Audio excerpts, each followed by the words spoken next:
मांस मदिरा को छोड़ो। का अगर सच्ची सुख शांति पाना चाहते हो तो हमारे धार्मिक देश के लिए ये कानून नियम सिद्धांत बना है, जैसा करो आहार वैसे बने विचार, जैसा खाओ अन्न वैसा बने तन मन, जैसा पियो पानी वैसी होवे वाणी। ये हमारे धार्मिक देश के लिए ये सिद्धांत नियम कानून लागू है। और आपने कुछ विचार नहीं, कुछ भी नहीं, भागे चले जा रहे हो। अगर यही सब लीला अच्छी होती, इसकी जरूरत होती, तो ये कलयुग में गुरु लीला की क्या जरूरत थी? ये गुरु लीला क्यों हो रही है, इस पर भी आपको विचार करना चाहिए। वैसे सारी लीलाओं का माध्यम गुरु ही रहा। राम की लीला क्या बगैर गुरु वशिष्ठ विश्वामित्र के कर पाते? कुछ नहीं। वो तो उन्हीं की मदद से, गुरु के सहयोग से राम ने लीला की, और गुरु संदीपन जी के सहयोग से कृष्ण ने लीला की।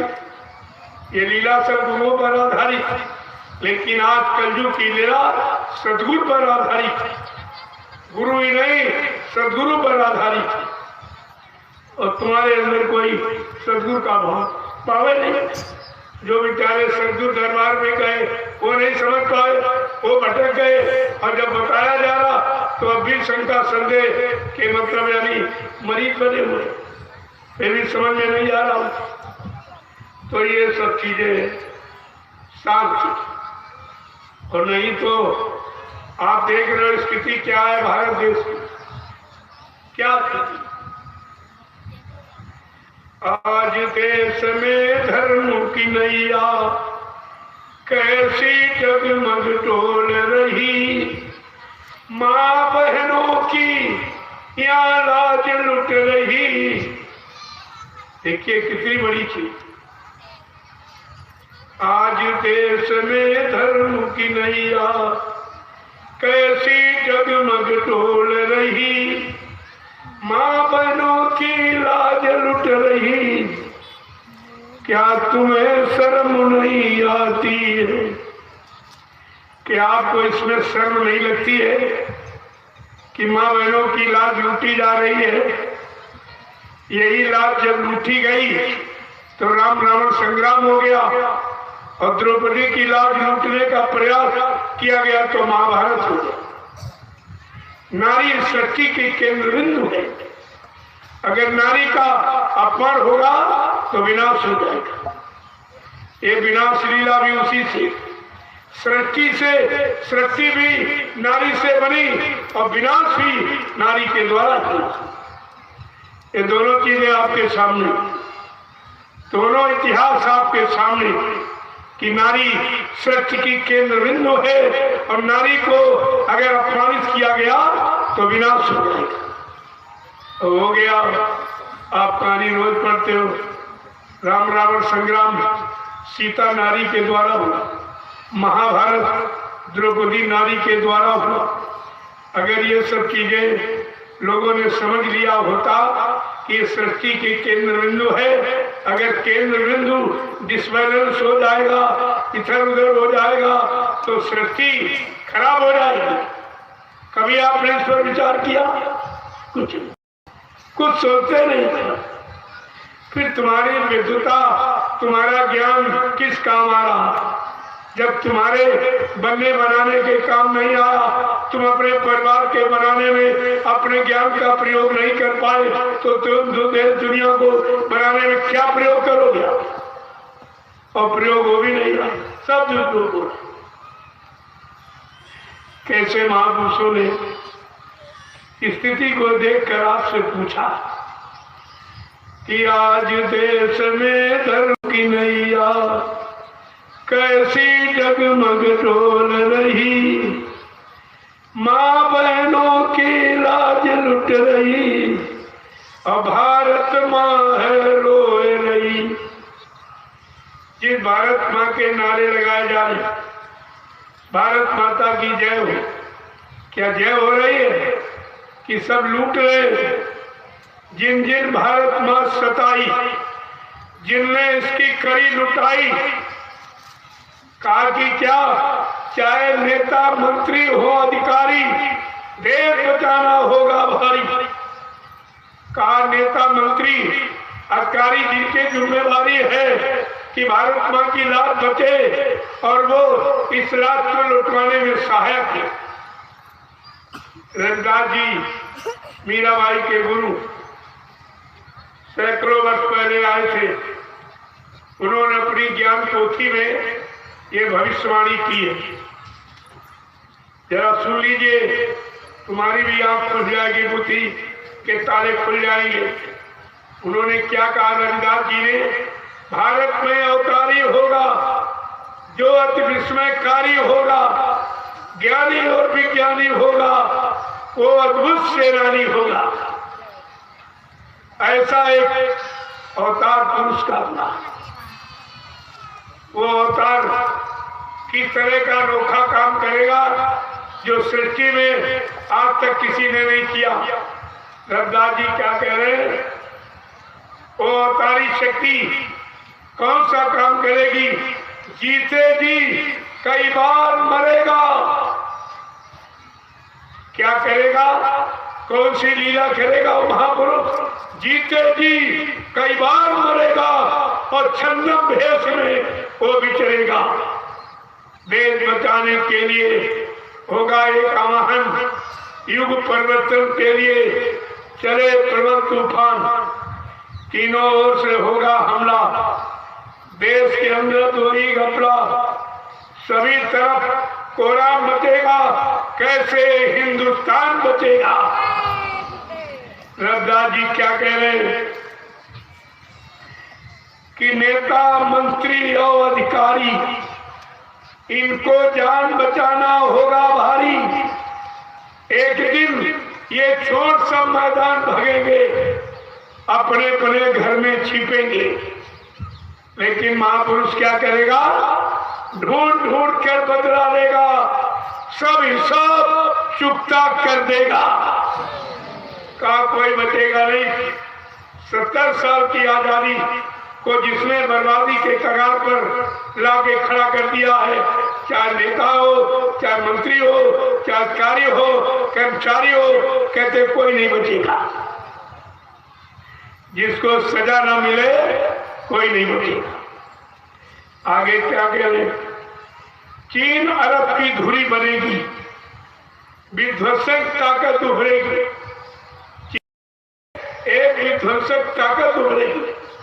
तो आपने देखा ये विध्वंस करने वाली और गिराने वाली, मौत देने वाला ये कोरोना बीमारी उसी देश से निकली, जिसको संत रविदास जी ने सैकड़ों वर्ष पहले बताया। क्या कहा है, चीन अरब की धुरी बनेगी, विध्वंसक ताकत उभरेगी, सभी तरफ संगीन लड़ाई, घाटे में होगी साई। इटली में कोहरा मचेगा, लंदन सागर में डूबेगा। युद्ध तीसरा अति प्रलयकारी, जो होगा भारी संगारी। भारत होगा विश्व विजेता, भारत होगा विश्व का नेता, दुनिया का कार्यालय होगा, भारत में न्यायालय होगा। क्या कह रहे हैं, तब सतयुग दर्शन आएगा, संत राज सुख वर्ष आएगा, सहस्र वर्ष लग सतयुग लागे और विश्व गुरु बन भारत जागे। देखो ये संत रविदास जी की भविष्यवाणी जो अपनी ज्ञान पोथी में लिखकर उन्होंने सैकड़ों वर्ष पहले बताया, और वो सब आपके सामने हो रहा, सब आपके सामने। लेकिन आपकी आंख बंद है। और रविदास जी ने और भी कुछ कहा है, जरा सुन लीजिए। एक बार रविदास ज्ञानी कहे लगे, सुनो अटल कहानी, कलयुग बात सात सोई, बीते सहस्र 5-10 दोई। कहा कलयुग की सत्यता तुम्हें दिखाई देगी कब, बीते सहस्र 5-10 दोई, यानी 1000 और 5 15 और 2 17। 17 के बाद एक कलयुग में लीला दिखाई देगी। 18 में एक लीला होगी। रविदास जी सैकड़ों वर्ष पहले अपनी भविष्यवाणी में लिख रहे हैं कि ऐसा एक महापुरुष भारत में अवतरित होगा, वो ऐसा ऐसा काम करेगा। उसके बारे में क्या कह रहे हैं कि कलयुग बात सांस सोई का, कलयुग की सत्यता आपको दिखाई देगी। सहज 5 10 दोई, सहज यानी 1000 5 15 और 2 17 के बाद एक लीला होगी। कैसी लीला होगी? उस समय देश समाज की स्थिति क्या होगी? भरमा में सब स्वार्थ के कारा, उसकी महापुरुष की लीला से सब भ्रमित हो जाएंगे। स्वार्थी लोभी लालची लोगों को भरमा भटका देंगे, महापुरुष की सच्चाई से अलग कर देंगे। क्या कहते हैं उस समय का समाज कैसा होगा? भरमा में स्वार्थ के कारा, बेटी बेच तजे कुल्लारा, नशा दिखावे घर में पूरा, माँ बहन का पकड़े जूड़ा, अंडा मांस मछलिया खावे, भिक्षा करी अब पाप कमावे, जबरन करी है भोग मिलासा, सज्जन मन अति होए उदासा। और क्या कह रहे? इंसान की स्थिति कैसी होगी? पर नारी को गले लगाई है, नारी भी अति आतंक मचाई है, अपने पति को मार भगाई है, पर प्यारे को गले लगाई है।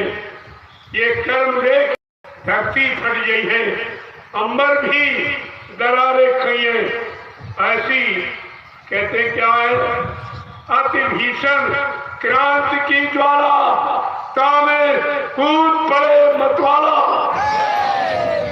वो मतवाला वैचारिक क्रांति का बिगुल बजाता हुआ वो कूद पड़ेगा। आगे क्या? जब देश आजाद हो गई है, कुछ दिनों के बाद वो शक्ति छिप गई है। धरे भेद साधु का न्यारा, धरे भेद साधु का न्यारा, गुरु नाम का करे प्रचारा, और बलकर वस्त्र तार बोरा सबको पह रही है, साधन भजन सबसे करवाई है। ऐसा मंदिर एक बनवाई है जो विश्व में कहीं न दिखाई। पंचम कलश अनोखी मूरत, झंडा श्वेत सुरूली सूरत। क्या कह रहे? गुरु नाम से सब जग जाने, उनको परम पूज्य माने, सत्य पंथ का करे प्रचारा, देश धर्म का कर विस्तारा, करे संगठन बन ब्रह्मचारी। क्या कह रहे? वो संगठन बनाएगा, ब्रह्मचारी होगा। करे संगठन बन ब्रह्मचारी, उस समान नहीं कोई हितकारी, अस्कई मौन भय रविदासा, विनय पूर्ण प्रेम प्रकाशा। ये है संत रविदास जी जो मीराबाई के गुरु थे, ये उनकी भविष्यवाणी। अब ये वाणी किस पर लागू हो रही है? इस वाणी के अनुसार कौन सिद्ध हो रहा है, किसका काम सिद्ध हो रहा है, ये आपको खुद विचार करना चाहिए। जब सुनकर भी आप विचार नहीं कर सकते फिर कर जाते। ये सारी जानकारी रखनी चाहिए थी आपको। समय से मैंने सारी जानकारी से अवगत कराया। 9 वर्ष में मैंने कोई चीज छोड़ी नहीं है। हरिद्वार में मेरा ये 5वां कार्य था। मैं 4 बार पहले भी आपको बताता, जो पहले बताया वही याद बता। हमारे में कोई तब्दीली बदलाव आप नहीं पाएंगे, क्योंकि मेरा अपना कोई निजी स्वार्थ नहीं। ये संत महापुरुषों का परमार्थ का रास्ता है, मैं उसी रास्ते पर चल रहा हूँ। आपको चलने की प्रार्थना कर रहा हूँ कि आप सब लोग चलकर इसका लाभ उठा लीजिए। ये समय आपके हाथ से निकल जाए। ये रामलीला और कृष्ण लीला तुम्हारे काम नहीं है। वो तो हो गई, होनी सी तो होली, वो तो जो होना था जिनके लिए हो गया। अब तुम्हारा किससे होगा, कैसा होगा, उस पर आपको विचार करना चाहिए। तुम अपनी लीला पर विचार नहीं करते हो कि हमारी लीला क्या, हमें क्या मिला। ये मानव जीवन लीला है, तुम्हारी जीवन लीला कैसी हो रही है, कितनी मुसीबत में, कितनी बीमारियों में, परेशानियों में यानी फंसी हुई है। तुमने कभी विचार किया था? कुछ नहीं करते। एक तो करते नहीं हो, कोई अगर कर रहा तो आप निंदा आलोचना बुराई करते। सहयोग देने की जगह असहयोग देते हो, परिणाम क्या हो? अभी इस पर विचार किया आपने?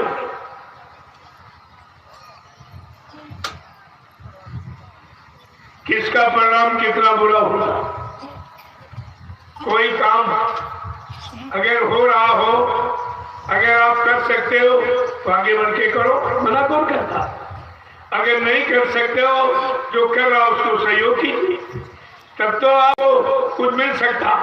अन्यथा बुराई के सिवा आपको मिलने वाला कुछ नहीं। वो समय आगे आ रहा, दूध का दूध, पानी का पानी हो जाएगा। तो बाबा जी ने पहले ही आपसे कहा था, मैं दूध का दूध, पानी पानी कर दूं। सबकी समझ में आ जाएगा कि सच्चाई क्या है। अब सच्चाई को झूठ से निकालना थोड़ा समय का काम है। वही समय लग रहा ज्यादा, बाकी समय में कुछ वो तो महापुरुषों की लीला और खेल और करिश्मा है, वहां दे रहे कुछ, वो तो एक सेकंड का भी काम नहीं। कहा था मैं ये सब काम परिवर्तन का चुटकी बजाते कर दूंगा, तो वहां देर कहाँ है? महापुरुषों में देर नहीं, हमारे आप में देर है, जो हम आप उनको पहचान नहीं पा रहे, उनसे अपना काम नहीं करा पाते, उनके सच्चे अच्छे कार्य में हम सहयोग नहीं कर पा रहे। ये हमारी कमी, और अपनी कमी को आप निकाल नहीं पा रहे। तो बार बार आपसे पूछा जा रहा कि तुम धार्मिक देश और धार्मिक व्यवस्था और धार्मिक ग्रंथों के बीच तुम्हें आने बैठे हो, और तुम्हारा धर्म कहाँ चला गया? आज देश में धर्म की नैया कैसी जगमग डोल रही, माँ बहनों की लाज लुट रही, और भारत माँ है रोए रही।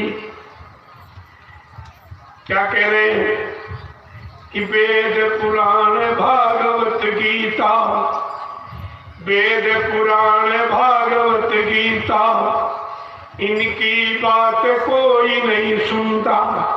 सुनाने वाला भी नहीं सुना, वो तो इसलिए सुनाना कि सुनाने में हमको रुपया पैसा दान दक्षिणा धोती रोटी लंगोटी मिल जाएगी, वो भी नहीं सुन रहा। जो सुना रहा है वो भी धर्म शिक्षा का मतलब नहीं समझता है कि धर्म शिक्षा किस काम के लिए है। वेद पुराण भागवत गीता, इनकी बात कोई नहीं सुनता। गंगा यमुना सरस्वती अब पापों से अकुलाए रही, माँ बहनों की यहाँ लाज लुट रही, और भारत माँ है रोए रही। आज देश में धर्म की नैया कैसी जगमग डोल रही, माँ बहनों की यहाँ लाज लुट रही, और भारत माँ है रोए रही। आया समय बड़ा बेढंगा, आया समय बड़ा बेढंगा, नाच रहा नर होके नंगा। आया समय बड़ा बेढंगा, नाच रहा नर होके नंगा। अंडा मुर्गा और शराब में सबकी मती बौराए रही। अंडा मुर्गा और सबकी मती बोलाए रही, माँ बहनों की लाज लुट रही, भारत माँ है रोए रही। आज देश में धर्म की नैया कैसी जगमग डोल रही, माँ बहनों की लाज लुट रही, भारत माँ है रोए रही। अब भी जागो जतन कुछ कर लो, इसे संत महापुरुष साहब को जगा रहे। अब भी जागो जतन कुछ कर लो, 84 का फेर बचा लो। अब भी जागो जतन कुछ कर लो, 84 का फेर बचा लो। मानव जन्म फेर ना मिली है, ये बिरथा पूंजी जाय रही। मानव जन्म फेर ना मिली है, ये बिरथा पूंजी जाय रही। माँ बहनों की लाज लुट रही, भारत माँ है रोए रही। आज देश में धर्म की नैया कैसी जगमग डोल रही, माँ बहनों की लाज लुट रही, भारत माँ है रोए रही। जय गुरुदेव। प्रेमियों, कितनी स्थिति खराब है। धर्म के नारे लग रहे, अधर्म बढ़ रहा, पुण्य सिखाया जा रहा, पाप बढ़ रहा। सत्य की शिक्षा दी जा रही, झूठ बढ़ रहा है। मानवता इंसानियत सिखाया जा रही, दानवता बढ़ रही। ये सब उल्टा कैसे हो रहा? जो आप कर रहे हैं उसके विपरीत। ऐसा क्यों कि जो किया जा रहा है वो करनी